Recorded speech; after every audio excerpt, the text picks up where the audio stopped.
በእንግሊዝኛ ቦዲ ብላችሁ የምትናገሩት ጅስም አለው አላህ ስብሐነ ወተዓላ ተብሎ ወይንም አካል ተብሎ ይገለጻል ወይ? አይገለጽም። ነገር ግን ሁለተኛው እኔ የሚል ማንነት ያለው ነው አላህ ስብሐነ ወተዓላ። ያ ማንነቱ ታዲያ ምንድን ነው ከተባለ መለኮት ነው።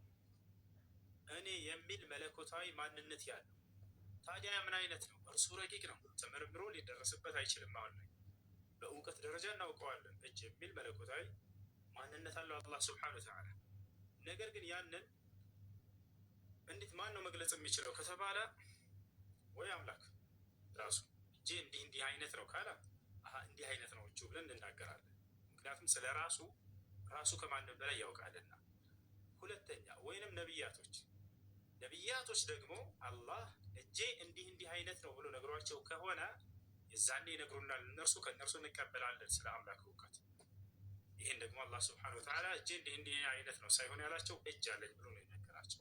ቦታቸዋል እነርሱም እጅ አለው ብሎ ነው ተናግረው የሄዱት ሁሉም ነቢያት። ይሄ ነው።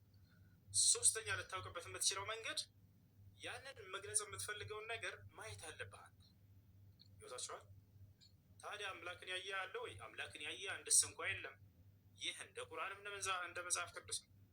መጽሐፍ ቅዱስ ላይ ዮሐንስ ወንጌል ምዕራፍ 1 ቁጥር 18 ላይ አምላክን ያየው አንድም እንኳን የለም ይላል።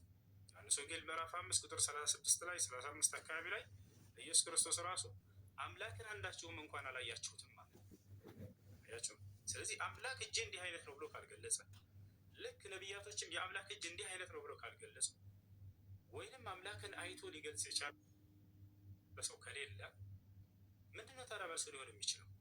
ያን የአምላክን እጁ ምን አይነት እንደሆነ አልተገለጸም በነቢያትም አንደበት፣ እንዲሁም ከራሱም አንደበት አምላክ አልገለጸውም።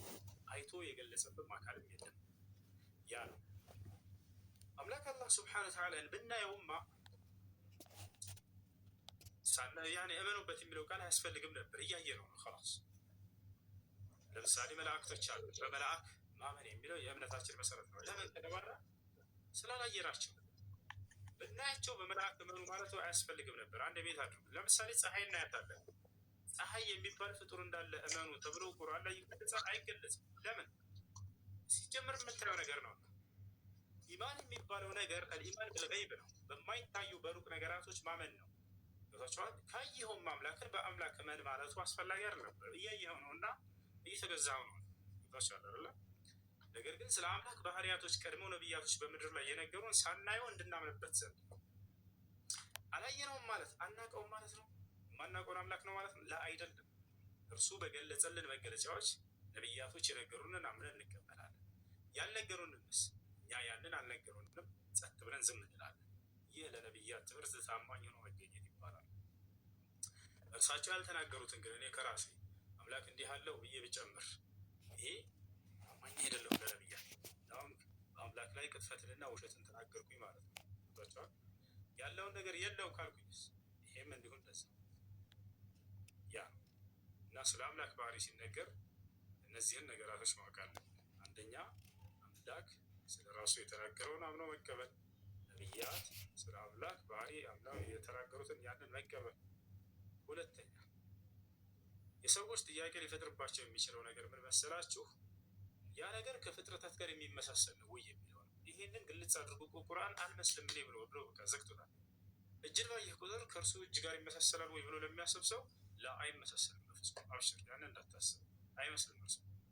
እርሱን ይመስላል ወይ ብሎ ለሚጠይቅ ሰው ካለ እዚያም ነው ልጁ ታስተውል ከሆነ ባለፈው እጅ አለው ወይ አምላክ አለ? አዎ እጅ አለው።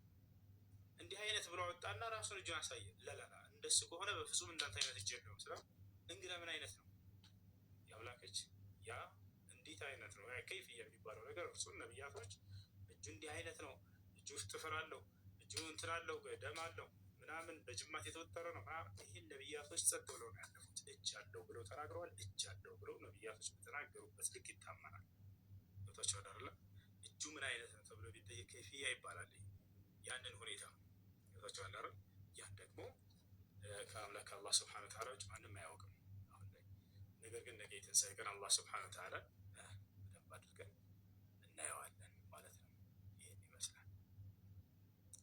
እሺ ጥያቄ ያለው ካለ ይቀጥል። ጥያቄ አንድ ሰላም አለይኩም ሼክ። ወአለይኩም ሰላም ወረሕመቱላሂ ወበረካቱ። አህለን አንድ ጥያቄ ልጠይቅ። ቴዳኒ ያኔ አንተን ለመጠየቅ ፈልጌ ነበር። እግዚአብሔር ይወርዳል ሲባል ከተማ ለማየት ወረደ ሲባል ምሳሌ አነጋገር ነው ያልከው። አሁን እሱ ሌላ ነገር ነው። አሁን እኔ ከእሱ ያወራውን ነው ማውራት ችግር የለም ታወራለህ። እና ምሳሌ አነጋገር ነው ወይስ አይደለም? እሱ ያስረዳኝ። አሁን እየመለሰልኝ ነው። ሌላ ጥያቄ መጠየቅ ይፈልጋል። ችግር የለም ትጠይቀዋለህ። ግን ምሳሌያዊ አነጋገር ነው ወይስ አይደለም? ሁሉም ስለ አምላካችን ማንነት ፐርሰናሊ ፊዚካሊ የተነገረ ሁሉ ምሳሌያዊ ነው ከመጽሐፍ ቅዱስ ላይ እንጂ በጣም ጥሩ። አንድ የመጽሐፍ ቅዱስ ጥቅስ ወይም አንድ ነቢይ ይሄ የአምላክ ጉዳይ ምሳሌያዊ አነጋገር ነው ብሎ የፈታ አንድ ነቢይ ነገር በቃ የተነጋገርነውን ቃል ሁሉ ለምሳሌ ያክል እንጀራም ዳቦም ቢባል መጽሐፍ ላይ ላሳየ ነው አይደለም። እግር ማለት ይፈጣሪ ለምሳሌ እሱ እጁ ምን ይመስላል? እጅ እኮ የሰው እጅ የሚባለው ሰው አላልክም። እኛ ማስረጃ አለ እንደምንጠቅሰው። አንተ ማስረጃ አለ ወይስ የለም? ቴዲ አጭር ቃል ነው። እግር ሲባል ምሳሌያዊ አነጋገር ነው ብሎ የነገረህ ነቢይ ማን ነው? አጭር መልስ። ምን አይነት ጥያቄ ነው? የህፃን ጥያቄ የምትጠይቀው እንዴ? ነቢያቶች አንዴ እሱ ይጨርስ፣ እሱ ጋር ልጨርስ። ስለዚህ ነቢያቶች የማያውቁትን ትምህርት ምሳሌያዊ አነጋገር ነው ብለህ እየነገርከን በቃ እሱ እኮ ልክ ነገረኝ፣ ምሳሌያዊ ነው ነገረኛል። አሁን አንተ ከመጽሐፍ አይደለም እኔ ስለ እግዚአብሔር እንደጠየቅኩ እግዚአብሔር እንደዚህ አይነት ነገራቶች አለኝ ሲል አንተ እግዚአብሔርን አይተው ታውቃለህ? እግዚአብሔርን ያየው ማንም የለም አለ እኮ ነገረህ እኮ አንድያ ልጁ ሲተረክ። ኦኬ፣ ስለዚህ አይተው ስለማታውቀው አካል እንዲህ ነው ብሎ የመናገር መብት ማን ሰጠህ እንዴ? ይኸው እኮ እሱ እጅ አለው ብሎ ተናገረው እኮ። እሱ ስለ እስልምና ነው እየጠየቅን ያለ ነው፣ ስለ ክርስትና ነው። እና በመጽሐፋችን አምላካችን መንፈስ ነው፣ እግዚአብሔር መንፈስ ነው። መንፈስ አይደለም እግር አለኝ ይላል። እግር አለ ይላል። እግሩ ምንድን ነው? ያየው ሰው አይደል? አለ እግር ምንድን ግን እግዚአብሔር ወረደ፣ እግዚአብሔር ረዳን፣ እግዚአብሔር ዙፋን ላይ ተቀመጠ ምናምን የሚለው በመጽሐፋችን ላይ ምሳሌያዊ ነው፣ የእሱ ክብር ለመግለጽ። ማን አለ? አንተ ሳይሆን ማን አለ? የትኛው ነቢይ አለ እንደዚህ? መጽሐፉን መጽሐፍ ቅዱስን አንብበህ ንገረኝ። መጽሐፍ ቅዱስ ኦኬ፣ በጣም ጥሩ። መጽሐፍ ቅዱስ ትልቁ ላድርጉት። በጣም ጥሩ። አንዴ ትልቁ ላድርጉት። መጽሐፍ ቅዱስ ክፈትልን። ትልቁ ላድርጉት። ምንድን ነው እሱ? መጽሐፍ ቅዱስ ነው ያለ። እግር ማለት የተፈለገው ምሳሌያዊ አነጋገር ነው ብሎ የፈታለት ከመጽሐፍ ቅዱስ ላሳየን። እሱ ግን ውይይታችሁ ምን ነበረ? በነቢያት ትምህርት ይሄ ይታወቃል ነበር አለ ውይይታችሁ።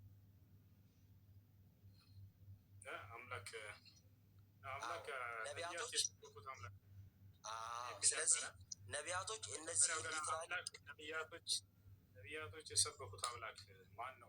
አሁን እኮ እኔ ሰው ነኝ ብሎ አይደለም። አንተ ማስረጃ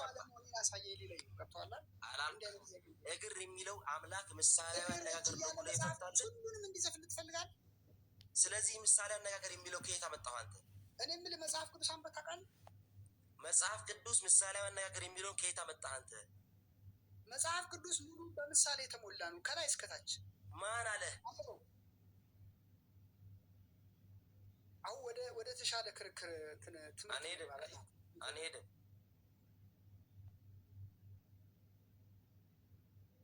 ይታያል። ክፈተው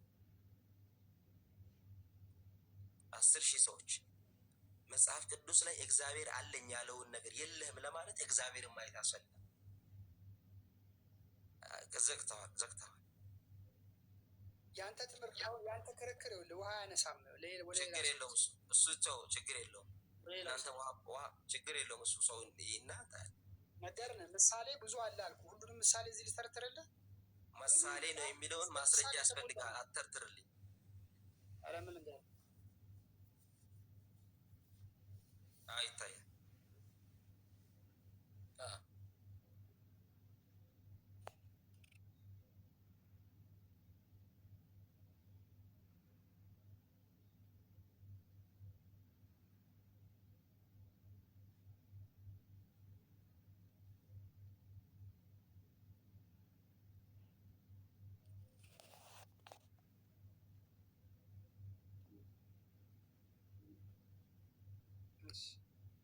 ምን ላይ ነው እንዴ?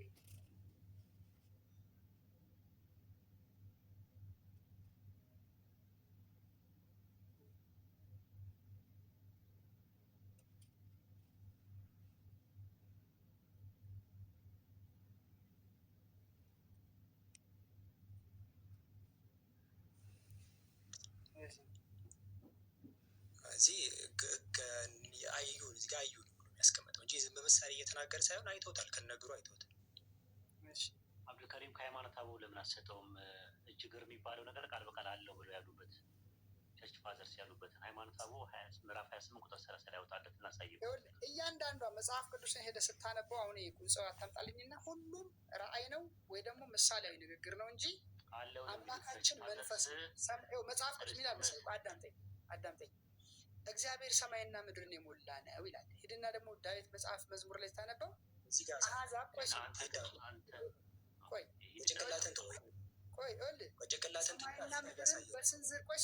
ሰማይና ምድርን በስንዝር የለካ ሰማይና ምድርን በስንዝር የለካ ለእኔና ለአንተ ሌላ ጥቅስ ይመስላል።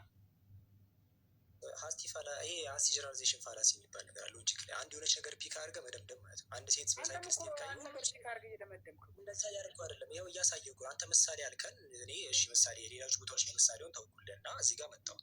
አሁን እዚህ ላይ ሙሴና የእስራኤል የመጡ 70 ሽማግሌዎች አንድ ላይ ይኸው እግዚአብሔር እንዳዩ እየተናገረ እኮ ነው። እዚህ ላይ በምሳሌ የሚሉት 70 ሽማግሌዎች ምሳሌ ነው። 70 ሽማግሌ ሄዱት ምሳሌ ነው መልስ ጤነ ይሄው ምሳሌ የሆነ የተገለጠላቸው ራእይ ሙሴና 70 ሽማግሌዎች ምሳሌ ነው።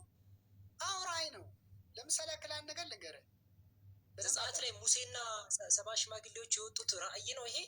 አዎ በደንብ አንብብ። እግዚአብሔርን በትክክል ማየት አይቻልም። ሙሴና ሽማግሌዎች ሁሉ በራእይ ነው የሄዱት። ኦፍኮርስ አዎ ያዩት ራእይ አለ። እሱ ነው በቃ እሱማ ኢሳያስ ላይ የሚሰሩ ነው። ኢሳያስ ምዕራፍ 6 ለምንድን ነው የሄዱት ሽማግሌዎች? ቆይ አንድ ያስረዳን እስኪ ስለ እነዚህ ሽማግሌዎች ማን ናቸው? ኢሳያስ ምዕራፍ 6 ደግሞ የደበተ ከዚህ የተሻለ ታዲያ ኢሳያስ አትሄድም። እዚህ ጋር አስረዳን። ሙሴና ሽማግሌዎች ለምንድን ነው የሄዱት? ታውቀዋለህ? ግን ይህን ታሪክ ከና ሲጀመር ዘዳግም ነው ይሄ ነገር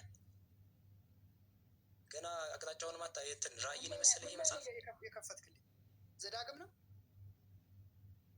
ዘጸአት ነው የከፈትኩልህ። ይሄ አሁን ሙሴና ሽማግሌዎቹ ከእግዚአብሔር ጋር ለመነጋገር ቃሎችን የሚሉበት ቀልድ ነው ወይም ምሳሌ የመሰለ ይሄ ስማ፣ በሲና ተራራ ላይ ሲና ተራራው እየነደደም ተገልጧል።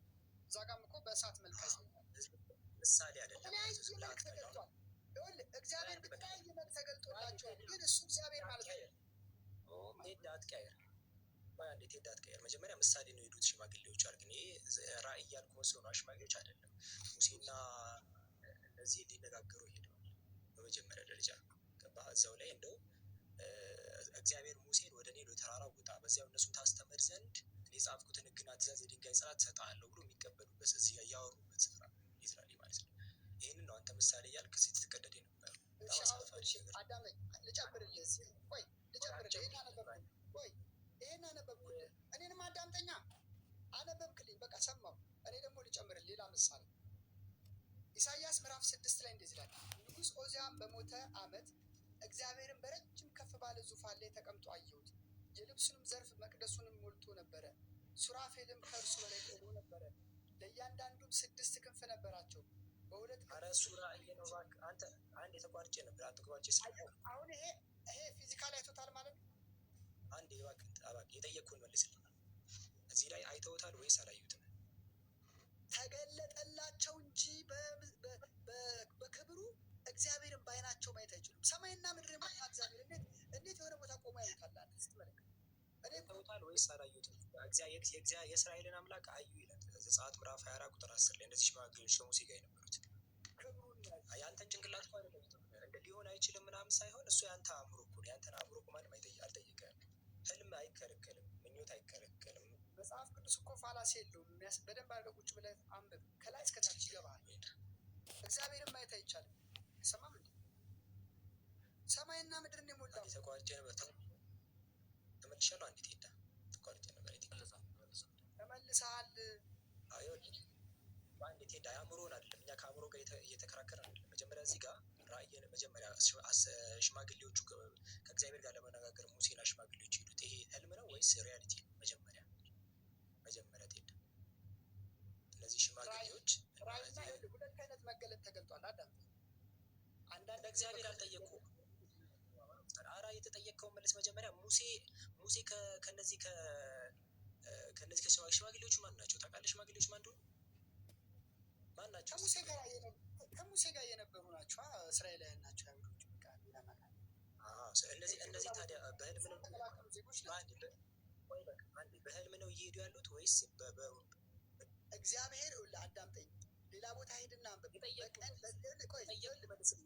ቀን በደመና አምድ ማታ በእሳቱ ሊገለጥ ነበረ። እሳቱ ነው ተገልጧል። አዳምጠኝ፣ ደመና መስሎ ተገልጧል። ይህን ሁሉ እግዚአብሔር አንድ የጠየቅኩህ መልስ ይመጣ የጠየቅኩህ እነዚህ ሰዎች ሙሴና እነዚህ